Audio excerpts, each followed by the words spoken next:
Welcome to Caribbean Business Review, where insight meets impact. We bring you economic and financial updates, sharp statistical breakdowns, and data-driven insights on the forces shaping the region. Smart analysis, bold ideas, real Caribbean intelligence. This is CBR. Welcome everybody. This is the Caribbean Business Review. My name is Joseph Cox. Now coming up on the program today, our 10th episode in season 1, coming up on the program today, we'll be looking at the issue of, with our main guest, our special guest, Carole Beckford, we'll be looking at this business of sport. I think it's one of the areas that we have been overlooking in this region. It's a hidden gem. Lots of potential there, and be exploring some of the thoughts in that conversation. We'll also be, CBR brief, looking at the hidden costs of property insurance as it impacts this region. Because to be honest with you, when one reflects on this, one of the stories coming out this week, that, for example, in Jamaica, only 20% of the homes have property insurance, and 95% of those are underinsured. We realize that there's a crisis there, and that crisis is not limited to Jamaica, but indeed it is something that is really spreads right across this region. So it's impatient of debate, and so we'll be looking at that in our CBR briefing. Also coming up on the program, of course, we'll be having our Market Watch and Global Watch segments, which we're treating with both the regional business news and international business news as it impacts or should guide what obtains in the Caribbean. And those will be led by Claudine Lloyd, who will be reading those, guiding us through those processes today. But before we go into the main aspects of the program, there are two things that really struck me at the weekend that I thought I would just reflect on in these opening comments. One is this extraordinary development where in Jamaica, under a development order that in 2023, that they have now actually put in place a mechanism to allow for unlimited building heights in parts of Kingston, in parts of the capital city, Kingston, specifically New Kingston and downtown Kingston, which actually is amazing because that provision does not speak to anything about it, doesn't even allow for green spaces. There are some density, you have running the risk of vertical sprawl, all sorts of untoward challenges with it. So one wonders what actually influenced the thinking where that sort of legislation was put in. Honestly, one has to ask the parliamentarians if they actually read or understand what these things that they're agreeing to is about. Because this, first of all, this is perhaps the most liberal take on urban planning that one can see globally. Because I've been doing some research and I've yet to find any country that has that sort of facility in place. And surely, of course, this is a first for the Caribbean. So this is just absolutely amazing and something that we'll have to be discussing in more detail in subsequent programs. But also, as we come to the weekend offerings, we really have to look at what's again going on in trade. Now, the United States is threatening the EU with a base rate of anywhere between 15 to 20%. And the EU, of course, they have already prepared a 72 billion euro, call it retaliation listing. Now, ladies and gentlemen, as we look at what is happening and the uncertainty is unfolding for the globe in terms of trade, one has to recognize that, for example, us in the region, we have already been threatened with the notion of some increases over the 10% base rate that had been applied for most of the countries. But the fact of life is that businesses do not thrive in this sort of environment. I mean, the uncertainty, the erratic nature of the policy really speaks to need for real policy coherence and, in fact, strategic coherence in how we treat with some of these issues. But as we proceed now, we'll be looking at, as I said to you, we'll be looking at this business of sport coming up in a bit. as well as our CBR briefing. So we do hope that you enjoy our offering today. And as per usual, we'll be inviting you to like, share, and subscribe to our broadcast as it helps us to grow even further. So ladies and gentlemen, we take our break now. And when we come back, the CBR briefing will be up next.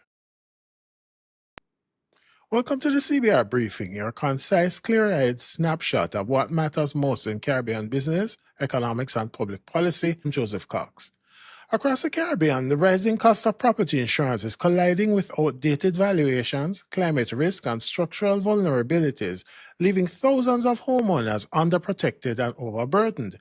In Jamaica alone, the Insurance Association has revealed that while only 20% of residential properties are insured, a staggering 95% of them are underinsured. This is a silent crisis spreading across the Bahamas, Dominica, Guyana, and beyond.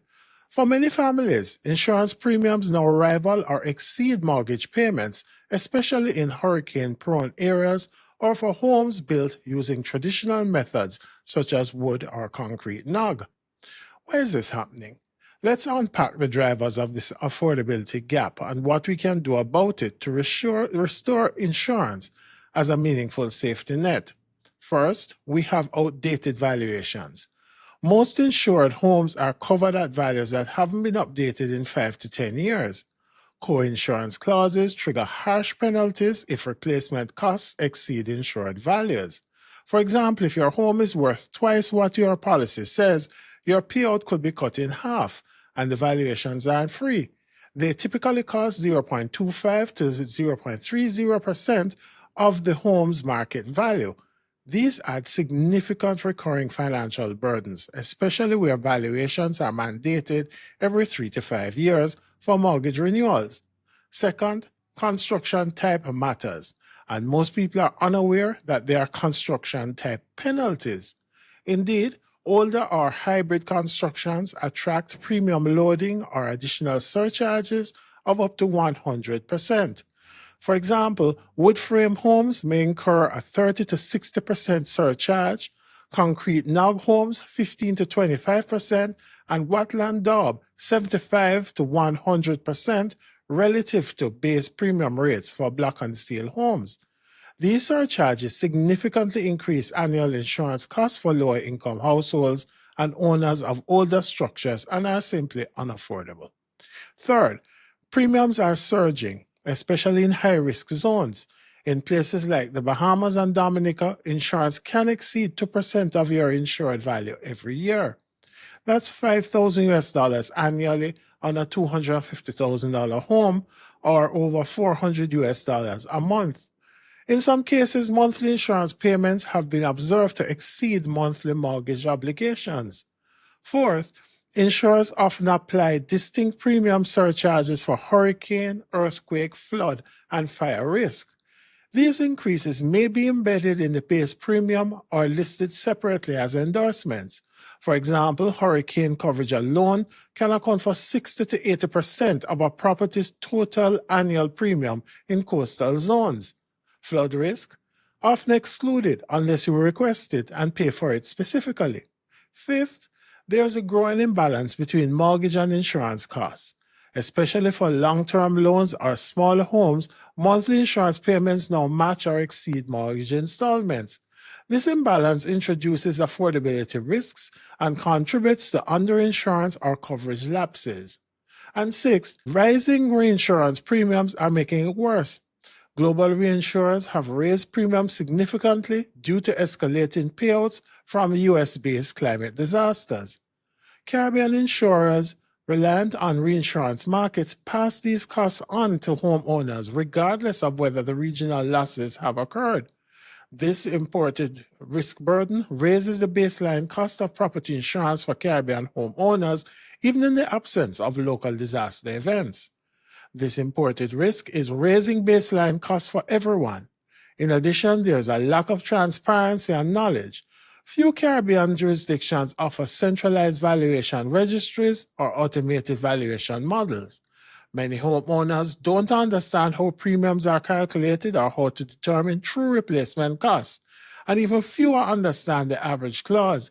a policy condition that proportionately reduces insurance payouts when properties are underinsured. For example, if a property is insured for only 60% of its replacement value, any claim, even partial, may be reduced by 40%. It's a penalty on top of a loss. However, it is important to note that the high cost of property insurance is not just a homeowner problem. Landlords typically pass these costs on to tenants through higher rents. In tight housing markets, especially in urban centers or tourism zones, rising insurance premiums are a contributing factor to rent inflation. This extends the affordability crisis to non-homeowners, compounding socioeconomic vulnerability. So what can we do?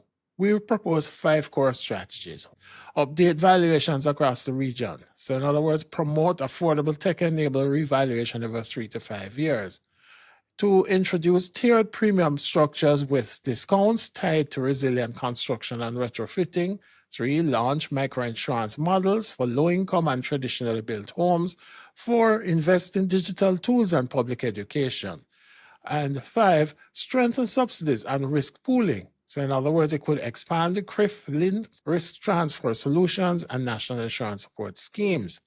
Property insurance is no longer just about risk. It is now a determinant of financial survival and resilience in the face of climate-driven catastrophe. As home values rise and disaster risk intensifies, insurance systems must evolve to ensure Caribbean households are protected, not penalized. The affordability trap created by high valuation fees, structural surcharges, hazard-based endorsements, imported reinsurance costs, and punitive clauses like the average clause is now a region-wide vulnerability. Without bold reform, we risk leaving both homeowners and renters exposed. In a world of constant change, insight is your greatest asset. At Joseph Cox and Associates, we empower innovation across the Caribbean. Whatever your challenge, we can help. We're proudly customer-centric, offering bespoke solutions tailored to every partner. From innovation and digital transformation to leadership and policy, our services are designed to deliver lasting impact. We partner with leaders across sectors, from finance and government to energy, tech, and infrastructure, helping them navigate complexity with confidence. Our work is grounded in collaboration. We connect regional leaders through powerful networks, driving change through joint research. Discover more at josephcox.org. Joseph Cox and Associates. Insight, experience, impact.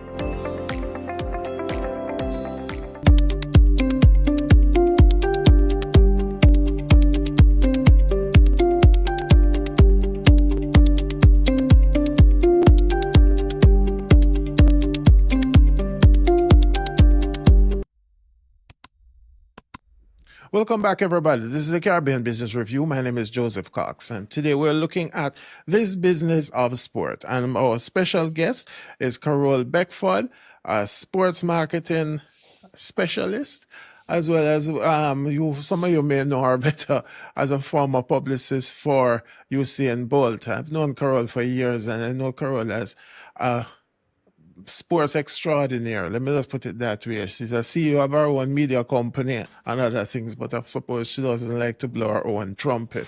But I will this time, Carole. Yes, yes, indeed. Thanks so much, my friend, for joining. Now, Carole, as we look at what's happening in the sports, I call it in the business side of sports nowadays, we have a scenario where Sportsmax is closing down in August. We have situations where you have athlete migration because in some cases, I suppose it's in for more lucrative sponsorship and other opportunities. And there is a general feeling that, well, it's more than a feeling, that some of our sports are not really getting the attention that they should. The emphasis is seemingly always on the usual cricket, to a less extent football, and of course sprinting. Not even track and field, but sprinting. How did we get here? And frankly speaking, just lay the foundation for me. What is happening really? All right, so the Caribbean, thanks as always for chatting with me back in the days from first edition and all those lovely things. Oh, yes. Sports in the region. We have been going to the Summer Olympic Games since 1948 as non-independent and independent nations collectively. So I think in that context, 80 years of sport from that wider context suggests that this region has been producing talent. Of course, from as way back as the 20s, we have had West Indies cricket, George Headley, Collie Smith, and those fellas, and so on. And so, from that extent, I think the region has continued to produce talent. What has happened over the last 20 years in particular is that the global sport market has just quadrupled, tripled in terms of economic activity. So athletes, the wider base of athletes in whatever sport, have been moving around. This region, however, is still basing a lot of its decision on talent. And the business models that have worked in other global spaces need to be adopted by the region, but can only be facilitated if policymakers are innovative and creative enough to set those up. And so what has happened, we're still very talented, but we're falling behind in the economic models that create the opportunities as much. So in context, we're small enough. I mean, I know I put us under pressure, but we're small. Yeah. You're talking about close to 7 million people in English-speaking Caribbean. And from the wider Caribbean to include Domrep and Cuba, it's probably 19, 20 million. That is our state. The US has 300 million when you put Yes, that. indeed. Right. So in terms of even the opportunity to consume, to purchase, you talk about sports max and so on, to even make it viable is that we are really punching way above our weight class. But the opportunities are there and partnerships are established and so on. So we can talk about policy, we can talk about the actual model, and then we can take it from there. No, indeed. Well, you see, the thing is simply, as with everything, everything is usually based or grounded in policy. But one of the things that strikes me with what is happening now is that, for example, you're right, sports markets, the business side of sports markets, they have expanded considerably in size.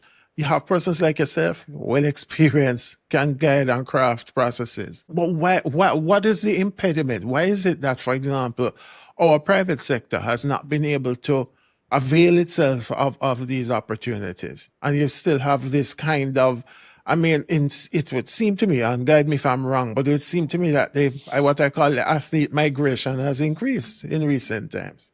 And let me talk about the private sector. They have invested considerably under the context. I mean, there are brands that have been associated with different kinds of sport over the years. Yeah, sure. What hasn't happened, though, is that the policy leaders have not created incentive packages for people to invest more.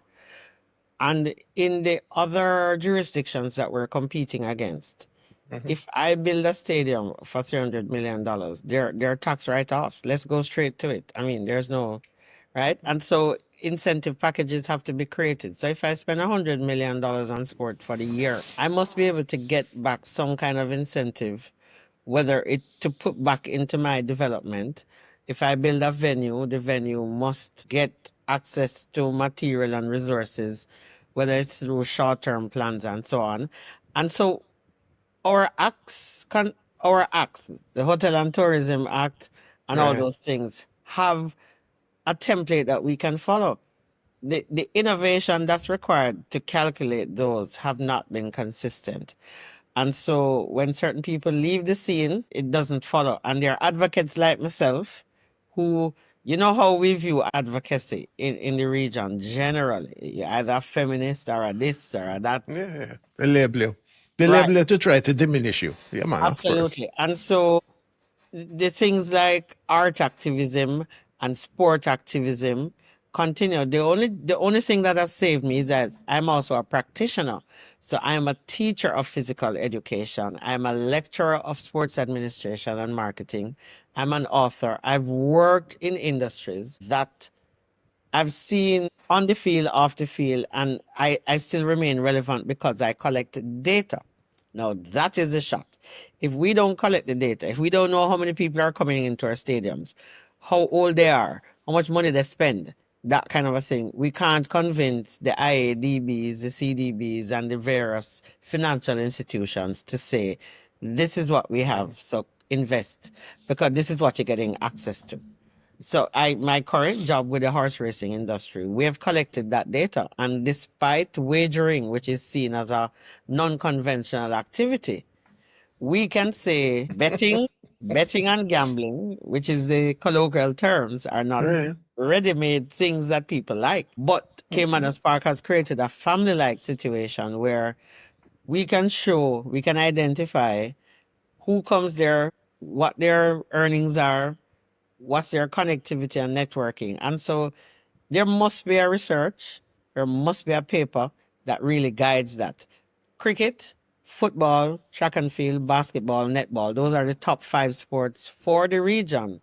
And we have to start collecting that data to say this is how it's affected. And then on the social side, how it affects communities and families. So it is a collection of just material that speaks to the reinvestment because 30 years ago, the generation is changing. And I use my son as the example. He's 30. And so the next generation needs to be caught quickly. Right. There's no honeymoon period for it. So we have to keep going. No, I hear you on that, and you're really opening my eyes to some of the things because one of the things that it really jumps out at me now is it that our policymakers, I'm going to go straight to the heart of it, is it that our policymakers do not appreciate the value of sport in terms of in a business, or they just view it as some sort of mechanism where you probably use it to intervene in communities to try and Yeah. minimize untoward activity, etc. Well, it's a mixture of all those things, but I think with people like myself, Howard McIntosh, Michael Hall, Dave Cameron, and some of those people who have really been at it for a very long time are now finally convincing. The Mona School of Business has information to start a research very soon. The PIOJ is going to be reporting sport in a different way. I think by the time Vision 20, the Economic and Social Survey will have sports separate from entertainment. And so we have been advocating for that for the last 18 years. Think about that. And to be honest, the development does grind a little slower in what is the developing nations. And so while I've been attributing a lot of the work that I've done through the policy leaders, I'm also very careful in being patient about how the wheel takes a little longer to grind. So, for example, Carnival, Sumfest, all those things, all those figures are coming through now, and they're seeing. Because think about it, when you make the sacrifice to go to World Cup football, the things you like to do as a sport tourist, and there are categories for that according to the WTO, you spend on food and entertainment because that's what sports lovers like. So we have those figures. A typical sport tourist spends minimum $350 a day for 7 days because you're planning for this now. The World Cup Yes, is of every course. 4 years, the Olympics Right. is every 4 years. And so we tie them. And the other thing that they like is retail. So there are 4 things that they really spend their money on. So after you pay your airfare and your hotel, is food, entertainment, and retail because you want to say you were in Paris or in Tokyo. You bring back a shirt, a cup, or that. So we know what they're spending the money on. How do we then collate that to show if you have 4 of those events in your country? No. So that's the other thing, the sport tourism. You have to have something that people want to come to. So it's a mix, but I have a solution is that we have to recreate how we see play, how we see recreation. Physical education must be in schools up to 19. Then we start build out again. And I'm ready for that. I know the population of the communities that have the schools. We have 196 schools, high schools, close to 1,000 primary schools. We know where these children are. Get back PE teachers in schools and recreate the mindset that if you don't make the team, you can work for the person on the team. Oh, indeed. And even if you're an attorney, whether you're a legal person, financial expert, whether you like journalism, tech, design, you can design clothes and so on. So there's a whole ecosystem. It's just that there's a mindset. People think sports is just run up and down and sweat. No, it's real work actually. No, well, one of the things that fascinates me, Carole, is to recognize or to hear you saying that data analytics has been absent from this process. I mean, for how many years we have had going back throughout this region, we have had representatives in all sorts of sports over the years. So therefore, the data would have been ready or should have been readily available for persons to analyze and so on. But I'm just fascinated because at the other side of it, I have to point out to you that, for example, in the last cricket World Cup, you had some countries that opted out completely. I said it was a loss leader for them and they couldn't afford it. You have others who were a little wavering and some pulled out at it, whereas others stayed the course. My query is simply this, that, for example, with the spin-off effects that you have pointed to, $350 a day, I call it minimum for those things. What is the challenge? I don't get it. What is the challenge? Our Why policy is it not profitable to us? it's And not when I about say us, I mean the collective us. right. So the policy leaders have been inconsistent. You have a sports committee on CARICOM this year for 5 years, and then it disappears. And then they say, oh, it's cricket. And then even in our own country, Jamaica, there is no, because of how the reporting happens. So sport Right. is a humanities thing, depends on how they see it. And then it doesn't quite go into, and then by the time you hit Ministry of Finance, and they say, where's the data? So you're competing with agriculture, health, and so on. And so even national security, the communities that are more active, the active communities have less social issues and so on because they have something to do. So even that as an experiment. So I mean, listen, those are the things that this region is known for. It's not even about Jamaica anymore. In every Caribbean nation, you can find somebody who is very creative, whether it's an athlete, an artist, or an artist. Somebody like Minchell out of Trinidad that was part of the whole Olympic movement with designs and so on. Trinidad Carnival is now an international product. And so the creatives have to start stepping forward. I mean, and push towards the model. The problem is the banks can't measure a creative output unless you have the numbers to support users, consumers, and value added. And so that is the ongoing process that we have to go through. But the mindset has to change. No, agreed. But let me ask you, in terms of, because I'm a cricket fan, despite West Indies' very inconsistent performance, I remain a fan. One of the things that I don't agree with, and you can call me a purist all you wish, and I love your views on this, is this concept of the mound being brought there. Yes, I understand the commercial value that you bring to the space where, you have all sorts of, how should I put it? Of entertainment. You have varied entertainment and there are opportunities, obviously, for it. But for some of us, it might detract from it. Is that part of the debate in terms of how we move forward with the business of sport? We're looking at some of the traditional approaches versus the more modern dynamics that would be at play? It's not even about modern. I think consumerism is dictating how we push. So if you look at the NBA, when you go to the matches now, I mean, first of all, they have screens everywhere. So you can't miss the game. So that's the first thing. It's in the bathroom, it's at the concession stands, it's everything. But there's also a game, there's also a basketball offshoot. So you can be shooting on a hoop, you hit the target. Because when I go as a fan and I carry my son, my nephew, my niece, they're not sitting down for 3 hours to watch a basketball game because their attention span has been limited significantly. And so they join in. So YouTube, for example, the snippets is the last 2 minutes because, to be honest, you really want to get there. But because we are fans and we were brought into the traditional way, we want to see how the game develop, how you swing from a 20 points down to come back to win a match by 2 points in the last 30 seconds of the game. But so big screens are now small screens. You're not going to sit down and watch your phone for 3 hours. So you go on YouTube and you get the highlights for the last 120 seconds. And so with the attention span of consumers being limited, we have to be innovative. Similarly, in the policies section, you have to devise innovative and creative ways to attract support and investment into this traditional product, which now has non-traditional outputs. The highlights, the games. I mean, when you go to the Miami Heat Stadium, there's a shirt under your seat because when you're playing certain matches, it's white hot heat kind of a thing. So fan engagement is massive. And you have to know what the fans want. And if you want the families to come, 0 to 100, grandpa will sit down upstairs and watch the match. And watch the warm up and watch the match. And he will sit after to watch the cool down. The children are not watching. And the ladies are out shopping for things. So you have to satisfy that family unit that you want engaged.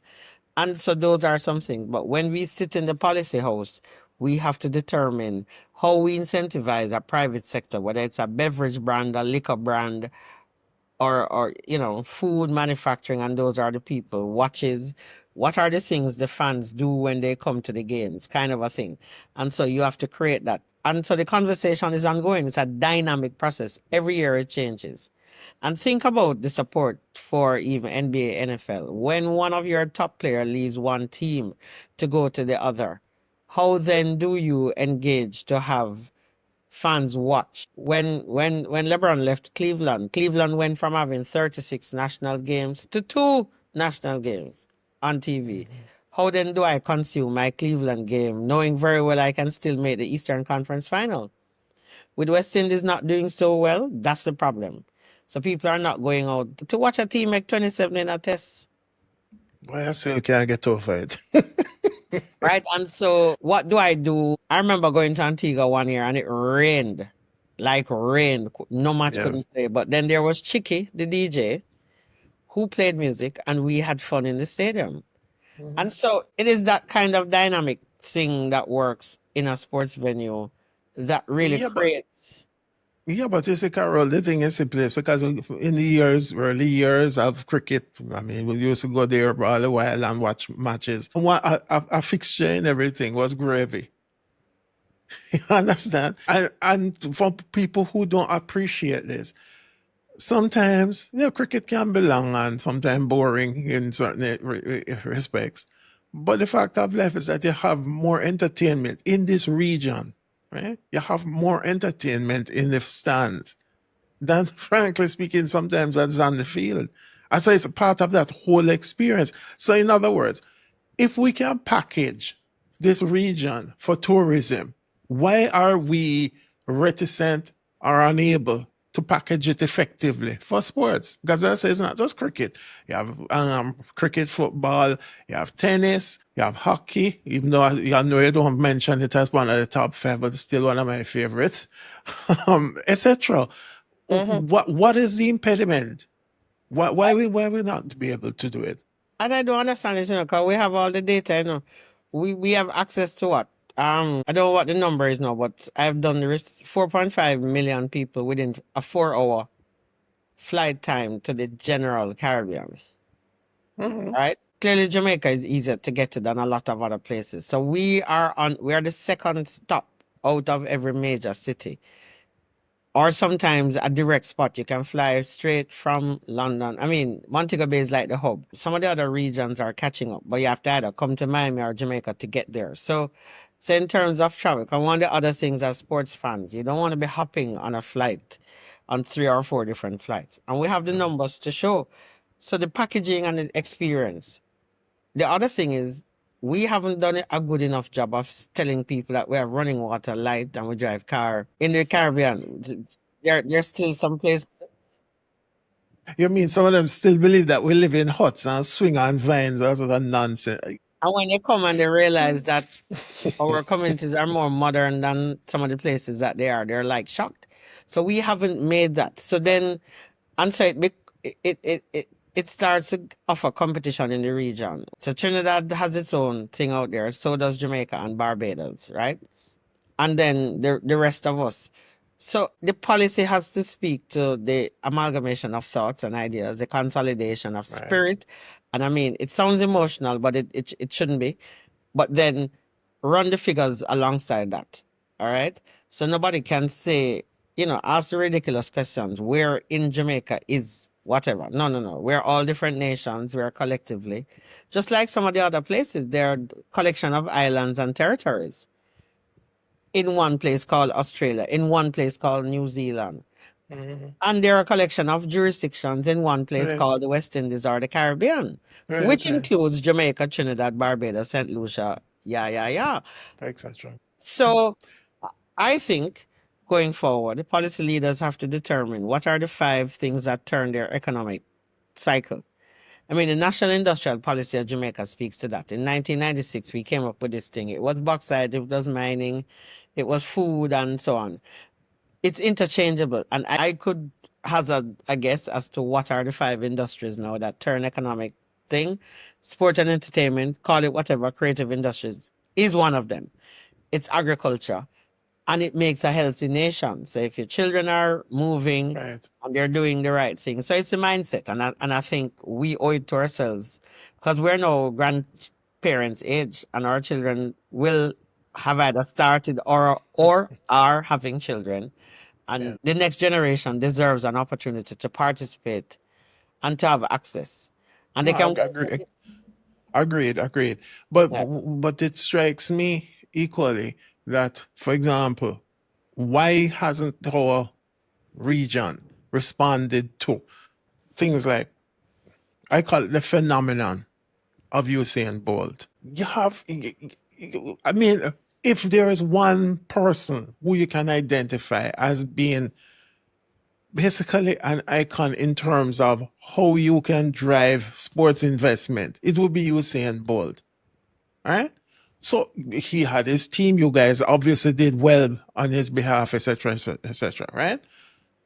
But why? What is it we're waiting on as a region? And why do we? Because, for example, when you have people pick up themselves and going to all these sometimes very distant lands for additional training, for the, as I say, sports, for sponsorship opportunities, etc., etc. What is it that the people are there seeing but we in this region are not? I mean, I look at young Miss Alfred in St. Lucia.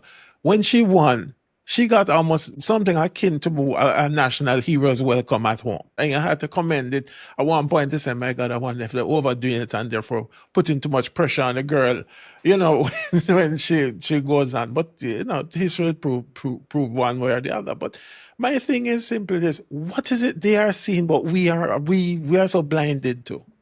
I don't think we're blind. I think we've gotten comfortable. St. Lucia is coming into its own. And by the way, Miss Alfred looks in fine form and possibly could take the double in Tokyo. I mean, I saw her at the London Diamond League, and that 22.84 looks extremely comfortable. That's a whole other story. Track and field needs to find its own model. I think World Athletics needs to really look at how it handles media rights and how it pays its athletes and offer incentives, because track and field is not among the most watched sport. It's only watched heavily during the Olympics. So that's another story that I can explain to you. But the focus must be on cricket. Well, football is the most popular sport in the world, then cricket, and then in terms of what the region is for women is netball and even basketball.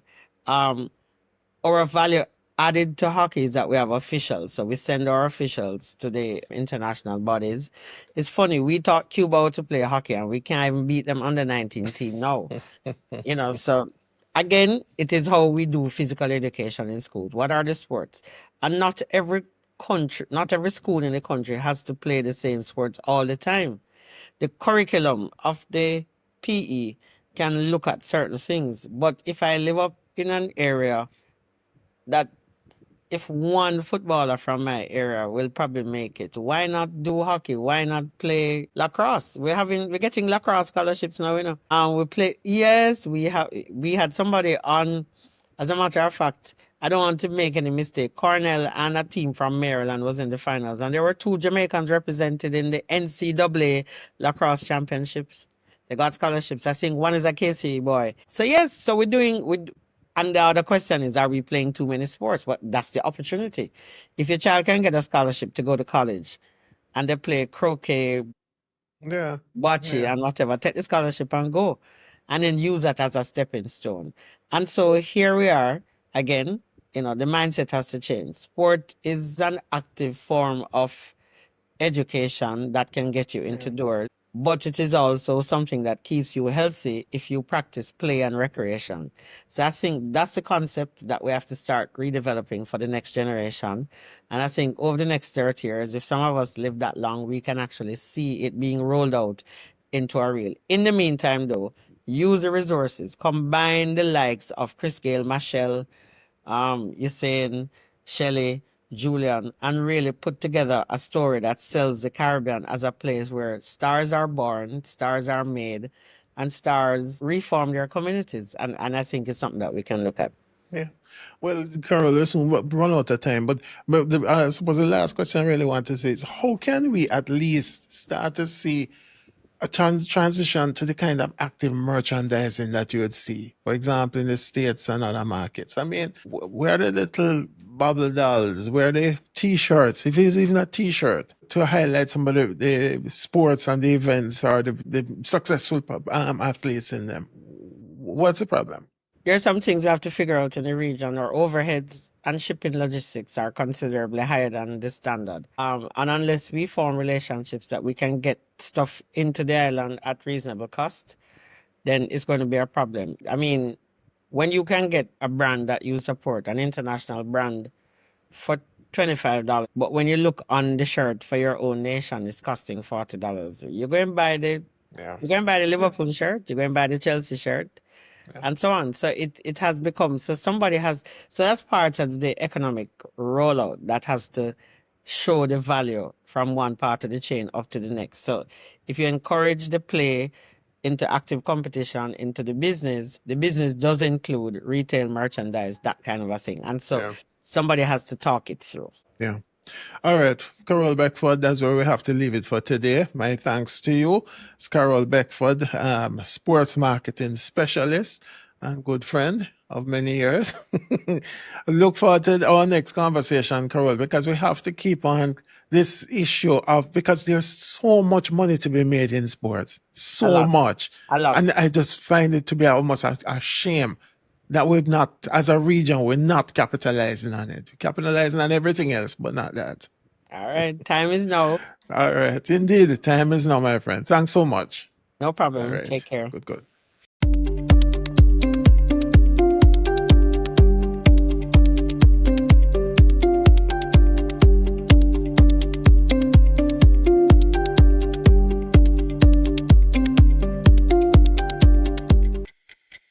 This is Market Watch on Caribbean Business Review. I'm Joseph Cox, filling in for Claudine Lloyd. We begin in Jamaica, where consumer confidence hit a 24-year high of 186.35 in Q2 2025, signaling deepening optimism beyond election cycles. Business sentiment held steady at 134.7, with firms investing in logistics and AI to combat global trade volatility. Meanwhile, inflation cooled in June, with the CPI falling 0.3% due to lower electricity and food prices, while unemployment dipped to a record low 3.3%, driven by female-led job gains. But the Insurance Association of Jamaica is sounding the alarm. 95% of insured homes remain underinsured. With hurricane season underway, the IAJ is urging homeowners to update property valuations and coverage before disaster strikes. Over in Trinidad, inflation rose slightly to over in Trinidad and Tobago, June inflation rose slightly to 1.5%, led by food price increases. Meanwhile, local firms are tapping Jamaica's capital market as FX shortages worsen. PriceSmart and AS Brighton both issued US dollar index bonds in Jamaica, while cross-listed stocks are being used to access US dollars. In Barbados, the Chamber of Commerce reports 97% of the island's 1 billion Barbados e-commerce spend flows offshore. To retain value, it is launching a zero-cost SME platform with the post office to boost local fulfillment and digital sales. Belize's economy grew 8.1% in 2024, slashing poverty and debt, but growth is expected to slow to 1.5% in 2025. The IMF urges reforms in tax policy, credit access, and climate resilience to sustain momentum. Meanwhile, Cuba faces deepening crisis. GDP has shrunk over 10% since 2019, energy blackouts exceed 16 hours daily, and foreign exchange earnings are plunging under continued U.S. sanctions and a collapsing agro-industrial base. Turning to Guyana, inflation rose 0.8% in May, led by food costs, while the country posted a massive Q1 trade surplus of $2.99 billion, powered by oil exports. Gold exports rose 37%, though total exports dipped slightly year on year. In Bermuda, the super yacht sector is booming, with 79 visits generating $3.77 million in 2024 alone. Stays of 6 to 9 weeks are turning the island into a mid-Atlantic logistics hub. Moody's reaffirmed Bermuda's A2 rating with a stable outlook, projecting a fiscal year 2025-26 budget surplus of $43.3 million and a debt to GDP falling to 31.2% by 2026. The Bahamas is looking to broadband for growth. BTC's CEO says that every 10-point rise in broadband penetration could lift GDP by up to 3%. PM Davis is also championing regional digital sovereignty, calling for homegrown platforms and CARICOM-wide data policies. Finally, capital markets remain active. IEG posted a $76.3 million Jamaican dollar profit after a recent acquisition. Signal's real estate swung to a $151.7 million Q3 profit on joint venture gains, whereas NCB is restructuring its pension portfolio, while Kingston Wharves acquired 27% of cargo handlers to deepen its logistics footprint. And Portland JSX posted a $1.5 million quarterly loss on fair value declines. And now for a quick check on the Caribbean financial markets. On the foreign exchange front, the Jamaican dollar stands at 161.19 to $1, while Guyana's dollar trades at 2.18 to the US dollar. Trinidad and Tobago's dollar is at 6.80 and Suriname's dollar at 37.48. Among the region's strongest performers, the Bahamian dollar remains pegged at parity with the US dollar. In the stock market, the JSE index advanced 0.16% and Trinidad's All TNT index edged up 0.08%. The Eastern Caribbean Securities Exchange saw the strongest movement, gaining 0.42%. Other indices across Barbados and the Bahamas held steady. Top performance included Epley Limited, 7.75 preference shares, which jumped 17.47%, and Pulse Investments gaining 9.28%. On the downside, Kingston Wharves Limited slipped 7.37% and JMMB declined 4.32%, reflecting some investor caution. Now that's it for this week's Market Watch. I'm Joseph Cox. Global Pulse comes up next. This is CBR. In a world of constant change, insight is your greatest asset. At Joseph Cox and Associates, we empower innovation across the Caribbean. Whatever your challenge, we can help. We're proudly customer-centric, offering bespoke solutions tailored to every partner. From innovation and digital transformation to leadership and policy, our services are designed to deliver lasting impact. We partner with leaders across sectors, from finance and government to energy, tech, and infrastructure, helping them navigate complexity with confidence. Our work is grounded in collaboration. We connect regional leaders through powerful networks, driving change through joint research. Discover more at josephcox.org. Joseph Cox and Associates. Insight, experience, impact. 2%.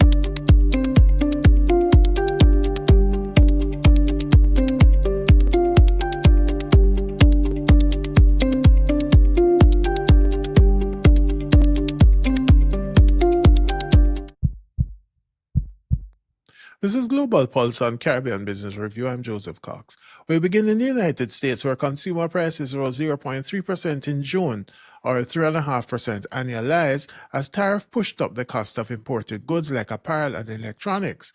Core inflation climbed to 2.9%, dimming hopes of a Fed rate cut before September. Tariffs slated for August 1 could push inflation even higher, with only a 5% chance of a July rate cut. In response, the European Commission has drawn up a €72 billion retaliation list targeting U.S. goods if Trump's proposed 30% tariffs take effect. France is urging a harder stance after talks have been wavering and warning of a transatlantic trade freeze. Turning north, Canada's inflation ticked up to 1.9%, still below the central bank's 2% target.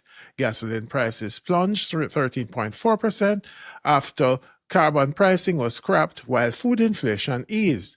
With inflation tame, markets are betting on a third Bank of Canada rate cut on July 30. Globally, trade volumes grew 5.3% year-on-year in Q1, driven by North American import surges ahead of tariff deadlines. But the WTO now projects just 0.1% trade growth for 2025, down from earlier forecasts, as inventories stabilize and tariffs kick in. In energy, OPEC held its demand forecast steady but flagged strong second half growth. Refinery intake rose 2.1 million barrels per day in June, fueled by summer travel. Kazakhstan's output climbed despite quotas, and Brent crude continues to steady in the late 60s. To Asia now, China's Q2 GDP grew 5.2%, slightly above forecast, but deflation risks and falling home prices cloud the outlook. Producer prices are falling sharply, and real estate investment is down 11.2% in the first half. Meanwhile, China's commodity imports revealed price sensitivity. Crude oil rebounded, but LNG and coal fell sharply on high spot prices. Over in Europe, German investor sentiment hit a two-year high in July, buoyed by an ECB rate cut and fiscal stimulus, but analysts warn a US-EU tariff war could reverse gains and stall Q2 GDP. In financial oversight, the European Central Bank will stress test banks' geopolitical risk in 2026, focusing on sanctions, tariffs, and cyber shocks, not just economic downturns. In the UK, retail spending rose 3.1% in June, helped by hot weather and summer promotions, though real volume growth remains weak. Inflation continues to drive nominal gains. Meanwhile, unemployment rose to 4.7%, a four-year high, fueling calls for an August rate cut. On a brighter note, India's inflation fell to 2.1%, a six-year low. Vegetable prices dropped 19%, triggering a 50 basis point rate cut by the RBI, which now forecasts 3.7% inflation in fiscal year 2026. Elsewhere, Singapore trimmed its 2025 GDP forecast to 0 to 2%, citing tariff uncertainty. Still, its central bank posted a $15.4 billion US profit, with assets under management crossing 6 trillion Singapore dollars. And finally, Taiwan's financial exposure to China fell 20% amid economic and geopolitical concerns as banks cut interbank lending and insurers trimmed investments, highlighting rising regional decoupling. And now for a quick look at our global markets and energy futures. Energy prices were mixed. WTI crude dipped 22 cents to 67.39, while Brent crude slipped 33 cents to 69.29. The OPEC basket held steady at 69.94, reflecting expectations of continued supply discipline. Meanwhile, natural gas climbed nearly 1% to $3.57, driven by strong demand for summer cooling and industrial usage. On the global equities front, U.S. markets were divided. The Dow Jones Industrial Average dropped to 142 points, and the S&P 500 was virtually flat. The Nasdaq managed a modest gain of 0.05%, bolstered by tech earnings. In Europe, the DAX lost 0.33%, and France's CAC 40 barely moved, while the UK's FTSE 100 rose 0.22% on solid retail data. In Asia, Japan's Nikkei slipped slightly, but the Hang Seng in Hong Kong surged 1.3% as investors rotated back into Chinese tech stocks. Now that's your global pulse, where trade, inflation, and geopolitics coincide. I'm Joseph Cox. Stay with us for more on the Caribbean Business Review.